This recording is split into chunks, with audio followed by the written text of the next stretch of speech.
Lecture 24। Page 201। Human blood circulation system, मानव रक्त परिसंचरण तंत्र। मानव शरीर में रक्त का बहाव रक्त नलिकाओं के माध्यम से होता है और ये बहाव मानव हृदय के द्वारा संभव हो पाता है। मानव रक्त परिसंचरण तंत्र या कार्डियोवैस्कुलर तंत्र में 4 प्रमुख घटक शामिल होते हैं। 1. हार्ट हृदय। 2. आर्टरीज धमनी। 3.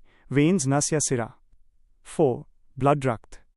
ब्लड रक्त एक प्रकार का तरल संयोजी ऊतक है जिसका मुख्य कार्य विभिन्न अंगों की कोशिकाओं तक ऑक्सीजन तथा पोषक तत्व पहुंचाना है और अपशिष्ट पदार्थों जैसे माइनस कार्बन डाइऑक्साइड और जल आदि को बाहर निकालना है। पेज 202। रेखा चित्र का विवरण। यहाँ एक प्रवाह आरेख है जिसमें ब्लड से सेल विभिन्न अंगों की कोशिका की ओर O2 जोड़ ग्लूकोज पोषक तत्व जा रहे हैं और सेल से आउट की ओर CO2 जोड़ H2O अपशिष्ट पदार्थ निकल रहे हैं। रक्त संबंधी महत्वपूर्ण तथ्य। 1. शरीर में रक्त की कुल मात्रा 5.5 लीटर प्रति 70 किलोग्राम। 2. शरीर में रक्त का कुल प्रतिशत भाग -8%। 3. रक्त का अध्ययन -हेमेटोलॉजी। 4. रक्त का पीएच मान 7.35 से 7.45 हल्का क्षारीय। 5. एक यूनिट रक्त का मान 450 मिलीलीटर जोड़ या घटाव 50। 6. रक्त का विकास मेसोडर्म अवस्था में भ्रूण की विकास की अवस्थाएं। प्राथमिक अवस्था एक्टोडर्म। द्वितीयक अवस्था मेसोडर्म ऑफ। तृतीयक अवस्था एंडोडर्म। 7. 0.2 मिलीग्राम तक रक्त में सोना होता है। 8. यूवी किरणें रक्तचाप कम कर देती हैं। पेज 203। 9.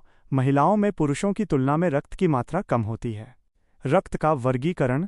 ब्लड 100%। निर्जीव नॉन लिविंग। रक्त प्लाज्मा 55 से 60%। संपूर्ण रक्त प्लाज्मा 100%। 90 से 91% H_2O। 7-8% प्रोटीन। 1% अन्य पदार्थ। इनका निर्माण भोजन और पानी के ग्रहण से होता है। यह रक्त का जलीय भाग होता है। सजीव लिविंग। रक्त कणिका 40 से 45%। RBC, WBC, platelets. RBC greater than platelets greater than WBC। इनका निर्माण अस्थि मज्जा बोन मैरो से होता है। पेज 204। रक्त प्लाज्मा ब्लड प्लाज्मा। यह रक्त का निर्जीव भाग जो कि भोजन और जल आदि से प्राप्त होता है। इसका मुख्य कार्य विभिन्न पोषक तत्व का परिवहन, हार्मोन तथा प्रोटीन आदि का परिवहन, शरीर का नियंत्रण खासकर तापमान और जल का नियंत्रण तथा रक्त का थक्का बनाने में होता है। प्लाज्मा में प्रोटीन 7 से 8%। Antibody protein. Albumin, globulin, fibrinogen, fibrin. Antibody प्रतिरक्षण का कार्य। एल्बुमिन परासरणीय दाब बनाए रखता है। ग्लोबुलिन प्रतिरक्षण का कार्य। फाइब्रिनोजेन रक्त का थक्का जमाना। फाइब्रिन रक्त का थक्का जमाना। पेज 205। अन्य पदार्थ प्लाज्मा में 1 से 2%। हार्मोन्स। सोडियम आयन Na जोड़। कैल्शियम आयन Ca जोड़। Chlorine ion Cl magnesium ion Mg जोड़। अमीनो अम्ल। Vitamin CO_2, urea NH_2, CONH_2। वसा। नोट प्लाज्मा से रक्त स्कंदन करने वाले प्रोटीन को अलग करने पर हमें सीरम प्राप्त होता है। Plasma blood clotting protein equals serum. Blood RBC of X, WBC of X, platelets X, blood clotting protein X, शेष प्लाज्मा सीरम। नोट रक्त प्लाज्मा का पीएच मान 7.4 होता है। रक्त प्लाज्मा को वर्षों तक सुरक्षित रखा जा सकता है। पेज 206। और इसे रक्त समूह के मिलान के आधार पर किसी अन्य को दिया जाता है। नोट प्लाज्मा डोनेशन के दौरान AB पॉजिटिव सर्वदाता माना जाता है। रक्त कोशिका ब्लड सेल। रेखा चित्र डायग्राम का विवरण। ये चित्र एक हड्डी बोन के अंदर अस्थि मज्जा की स्थिति और रक्त कोशिकाओं के निर्माण को दर्शाता है। एक हड्डी का चित्र है जिसके अंदर लाल व पीले बोन मैरो अस्थि मज्जा को दिखाया गया है। यहाँ से एक तीर एरो हेमाटोपोइसिस की प्रक्रिया को दर्शाता है। इसके अंतर्गत स्टेम सेल मौजूद होती हैं। इसी के द्वारा आरबीसी, डब्ल्यूबीसी, प्लेटलेट्स का निर्माण होता है। रक्त कोशिका या कणिका का निर्माण अस्थि मज्जा से होता है, हालांकि भ्रूण विकास की अवस्था में लिवर के द्वारा आरबीसी, डब्ल्यूबीसी और प्लेटलेट्स आदि का विकास होता है। पेज 207।